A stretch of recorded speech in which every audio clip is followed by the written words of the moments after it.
तो आज के इस क्लास में आप सभी विद्यार्थियों का स्वागत है और 11th कॉमर्स का कमर्शियल अर्थमेटिक्स चैप्टर नंबर 11 है और इसका नाम है कमीशन एंड ब्रोकरेज।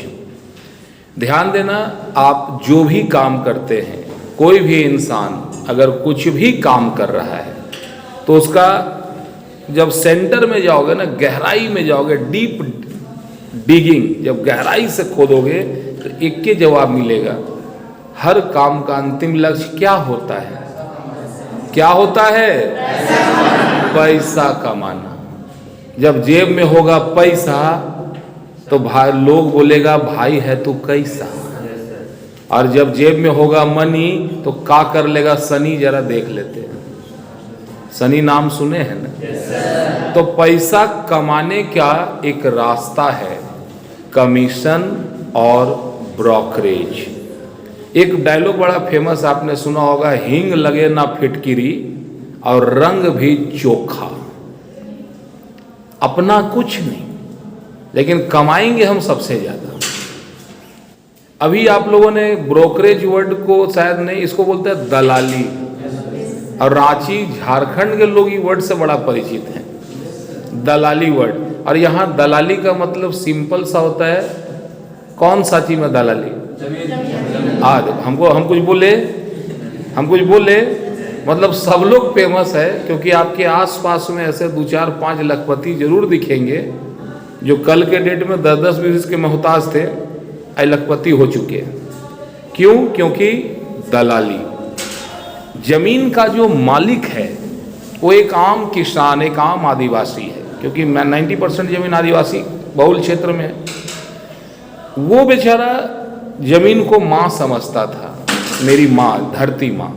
वहाँ लोग खेती करते थे, अपना खाना पीना खाते थे। 2001 में झारखंड जो है राजधानी हो गया। अब पूरा झारखंड में जितने भी लोग हैं सब सोचे गांव में घर हो नहीं हो, रांची में घर होना जरूरी है। पिछला 20 साल के अंदर में रांची का आबादी 20 गुना बढ़ गया है। तो ये 20 गुना बढ़ गया तो इन लोगों को रहने के लिए घर चाहिए। तो आप देखे होंगे कि जो एक तल्ला मकान था, एस्बेस्टस का था, वो 3 तल्ला, 4 तल्ला, 5 तल्ला हुआ, और शहर जो है वो घना होते चला गया। फिर जब लोग यहाँ 10-12 साल रह गए तो सोचे अब किराए में क्यों, अपने घर में रहें। तो जब अपना घर खोजने के लिए जमीन लेने गए तो जहाँ देख रहे हैं सब जगह CNT एक्ट लगा हुआ है। तो वो किसान जिनका जमीन था, जो धरती को माँ मानता था, उनको कुछ लोगों ने सपना दिखाया, ये आलीशान कार तेरा होना चाहिए, बंगला तेरा होना चाहिए, बाइक तेरा होना चाहिए। और लोगों ने बोला जिस जमीन में तुम मतलब 1000-2000 का फसल पैदा करते हो, तुमको एक के बार में 5 लाख देंगे, इतना ही जमीन का। और 5 लाख से क्या क्या कर सकता उसको ड्रीम बताया। तो सब तो नहीं, लेकिन जो उसमें जो खुरापाती दिमाग था वो बोला हाँ भाई बोलो क्या करना है। तो जो आदमी था, जमीन का जो मालिक है वो एक सेलर है, सप्लायर है, वो जमीन का मालिक है। और वे लोग जो बाहर से आए यहाँ काम रोजी रोटी के चक्कर में किराए के रूम में थे, वो एक कस्टमर थे। तो उनको पता नहीं था कि जमीन किससे ले, और जमीन वाले को पता नहीं था कि हम बेचें किसको। तो बीच में एक बंदा खड़ा हुआ, पेपर में ऐड मारा, अगर आपको जमीन चाहिए तो इस नंबर पे फोन करें। एक और ऐड मारा, अगर आपको अपना जमीन बेचना है तो इस नंबर पे फोन मारे। अब कोई आदमी है, जमीन तो सैकड़ों एकड़ है, पैसा नहीं है, घर में कोई मेडिकल इमरजेंसी हुआ, बोला भाई हमको 5 लाख रुपया चाहिए। बोला 1 एकड़ दो, 5 लाख ले लो। तो उसके पास था 100 एकड़, 1 एकड़ दे दिया, कोई फर्क पड़ा? वो 1 एकड़ दिया 5 लाख में, 1 डिसमिल मोटा मोटी मान के चलो 50,000 60,000। और जो लोग थे जो जमीन चाहिए था उनको बोला कैसे? बोला 1 लाख रुपए डिसमिल, 1 लाख रुपए डिसमिल, और खरीदा वो 10 से 20-50,000 रुपये डिसमिल। तो बेचने वाले को एडवांस में इसने पैसा दे दिया, और जो खरीद रहा था दिया 50, लिया 1 लाख। कमाया कौन? बीच वाला। क्या जमीन उसका था? क्या पैसा उसके जेब से लगा? ना हींग लगा, ना फिटकिरी लगा, और सबसे ज्यादा कौन कमाया? बीच वाला। तो ये एक ऐसा बिजनेस है जिसको आज के डेट में मॉडर्न जमाने में एफिलिएट मार्केटिंग कहा जाता है। एफिलिएट मार्केटिंग नाम सुने हैं? Yes, sir. अगर आप बोलेंगे वो जैकेट हमको लेना है, कहाँ से लें? आप बोले कि भाई ऐसा करो ना कि फिरायलाल में चले जाओ, बड़ा शानदार जैकेट है। आपने यहाँ रेफर किया फिरायलाल, वो फिरायलाल गया, उसने पूछा आपको यहाँ कौन भेजा? तो वो मेरा भाई भेजा। बोला अच्छा कोई बात नहीं, 10,000 का था, आपके भाई ने भेजा, कोई बात नहीं, आप 9,000 दो। कस्टमर खुश कि नहीं? और वो दुकानदार जो था फिरायलाल बोल दिया था कि भाई अगर तू बेचवाएगा 5,000 में बेचवा दे, उसका ऊपर जितना होगा सब तेरा। तो इसने ऐसा तारीफ किया कि सामने वाले को जैकेट जो है 10,000 में भी सस्ता लगा। दुकान में गया तो दुकानदार बोला अच्छा उनसे भेजे हैं, कोई बात नहीं, 1,000 उनके तरफ से, उनको बोलिएगा मेरे तरफ से धन्यवाद। तो यहाँ बोले थे 10,000, हुआ दिया कितना? 9,000। तो वो कस्टमर ही नहीं सोचेगा मेरा भाई बड़ा वैल्यूएबल है, इतना बड़ा बिजनेस में भी पार्टनर है, इसका भी इज्जत बढ़ा। कपड़ा अच्छा था, फिरायलाल का ही बढ़िया बना, जो कस्टमर था अच्छा कपड़ा था, खुश रहा। 5,000 से ऊपर जो होगा वो मेरा। तो 5 का चीज वो 9 में बेचा तो एक सेल में 4,000 कमाया कि नहीं? क्या वो फिरायलाल दुकान का रेंट ये आदमी दे रहा है? नहीं दे रहा है, लेकिन कमा कितना रहा है? ब्रोकरेज। समझ में आई बातें? आपको बेचने के लिए किसी चीज का मालिक आप हो ऐसा जरूरी नहीं है। बस आपके पास कम्युनिकेशन स्किल हो, लोगों से बात करने का सलीका मालूम हो, और आपके अंदर एक कॉन्फिडेंस हो, लोगों का आप पे भरोसा हो कि ये अच्छा आदमी है। अगर लोग आप पे भरोसा करेंगे, आपकी बात को मानेंगे, यानी आप उनको इन्फ्लुएंस कर सकते हो, तो पैसा कमाने से धरती का कोई इंसान आपको रोक नहीं सकता है।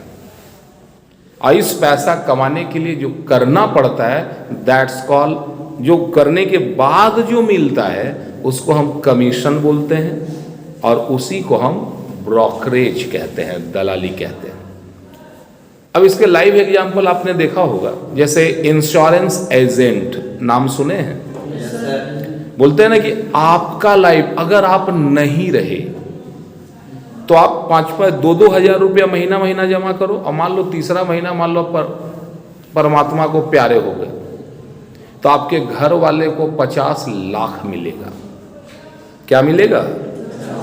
और महीना में डालना है 1,000, अगला 20 साल तक। अगर बीच में आप नहीं रहे तो आपके बच्चों को, आपके परिवार को 50 लाख मिलेगा। अब कहाँ 1 लाख, 1,000, और कहाँ 50 लाख। लोग पैसा देंगे कि नहीं देंगे? समझ में आ रही है बात है? अब मैंने लोगों को बताया भाई 1,000 का तो कुछ नहीं कर सकता है, पूरा जिंदगी कमाएगा तो 50 लाख नहीं कमा सकता है, लेकिन 1-1 हज़ार हर महीना यहाँ यहाँ जमा किया, अगर नहीं रहा तो 50 लाख, और अगर तू जिंदा रहा 20 साल बाद तो तेरे को 20 लाख रुपया कैश मिलेगा। बोला हाँ? बोलता हाँ, 1,000 रुपया महीना, यानी साल भर में 12,000, 10 साल में 1,20,000, 20 साल में 2,40,000। तो जमा करेगा 2,40,000 और तुमको मिलेगा 10 गुना, 20 गुना ज़्यादा, या 10 गुना 20 लाख मिलेगा। तो क्या कोई फंसेगा कि नहीं फंसेगा? फंसेगा। फंसना बोलना अच्छा नहीं है, लोगों को फायदा हो रहा है कि नहीं? अब इंश्योरेंस कंपनी बोला कि तू जितना पैसा भी मेरे को देगा हर महीना, उसका 20% तेरे को देंगे तुरंत। हमने 100 आदमी से बात किया, 100 लोग 1,000 देने को तैयार हो गए। तो कंपनी में हर महीना कितना जमा हो रहा होगा? 1 लाख। और 1 लाख का 20% एजेंट को मिल रहा है कमीशन, यानी कितना? 20,000। 100 लोगों ने 1,000 दिया कंपनी को, हमको मिला 20,000। हम नहीं चाहेंगे कि अगला महीना 200 लोग आए, 40,000, 300 आए, 60,000, 1,000 लोग आए, तो तो कितना लाखों में आ सकता है कि नहीं? क्या वो कंपनी मेरा है? लेकिन हम लाखों रुपया कमाने का मौका है कि नहीं मेरे पास? है ना? यह होता है कमीशन। समझ में आ रही है बात? तो याद रखना कि अगर तुम बिजनेस, लेकिन क्या लगता है जिसको मिलोगे वही पैसा दे देगा? जिसको बोलोगे बस दे देगा, हाँ हाँ अब तेरे ही इंतजार में बैठल थे। इसके लिए बहुत सा प्रोसेस लगाना होगा, लोगों से मिलना होगा, बात करना होगा, कन्विंस करना होगा, उनको इन्फ्लुएंस करना होगा। ये स्किल जो आप सीखोगे इसी चैप्टर में, इस चैप्टर में आपको दिया गया है एक एजेंट की कहानी कि इतना माल इतना में बेचा, इस पे इतना कमीशन मिला, बताओ कमाया कितना। यहाँ से ये चैप्टर शुरू हो रहा है। मैं आपको ये बताने की कोशिश कर रहा हूँ कि चैप्टर को इसलिए पढ़ना कि भविष्य में नौकरी नहीं भी मिले तो ये काम कर लेना। समझ में आ रही है बात? आपने देखा, हमने देखा बाहुबली फिल्म, लोगों ने बोला कहाँ गया था बाहुबली देखने, कैसा था? मजा आ गया बे, गजब, भयंकर तारीफ। मेरा इतना भयंकर हम तारीफ किए, मेरा सुन करके मेरा मोहल्ला का 20 लड़का लोग चला गया फिल्म देखने, 200 का टिकट कटवाया। सिनेमा हॉल वाला हमको 1 रुपया दिया? सिनेमा हॉल वाला कमाया ना पैसा। क्यों? क्योंकि हम चाहें या ना चाहें हम फ्री में दूसरे का एडवर्टीजमेंट करते हैं। लेकिन तुम पढ़े लिखे आदमी हो, सिनेमा हॉल से पहले ही बात कर लेना, भाई हम तो आ गए टिकट लेके, लेकिन अगर हम तुमको भेजें 200 आदमी तो हमको कितना मिलेगा? जब ये बात कर लोगे सिनेमा हॉल से तो इनकम होगा कि नहीं होगा? जितने भी बड़े मॉल हैं उनसे बात कर लो, इनकम होगा कि नहीं होगा? तुम्हारे मोहल्ले का राशन दुकान वाला है उससे बात कर लो, इनकम होगा कि नहीं होगा? तो पैसा कमाने के लिए पैसा लगाने का जरूरत नहीं है, बुद्धि लगाने का जरूरत है। अगर तुम्हारे कारण किसी का हेल्प हो रहा है, कस्टमर को सस्ता मिल रहा है और दुकानदार का माल बिक रहा है, तो बीच में तुम कमीशन ले सकते हो। तुम लेकिन यही काम तुम फोकट में करते हो।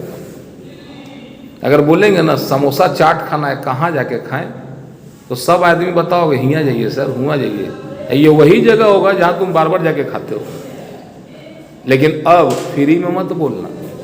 अब बोलना भाई तो मेरे कारण तेरा सेल बढ़ेगा तो हमको देगा कि नहीं देगा, तो तेरा लोग वैल्यू करेगा कि नहीं करेगा। समझ में आई बातें? ये था इस चैप्टर का भूमिका, इंट्रोडक्शन, वाई कमीशन और brokerage important for a student.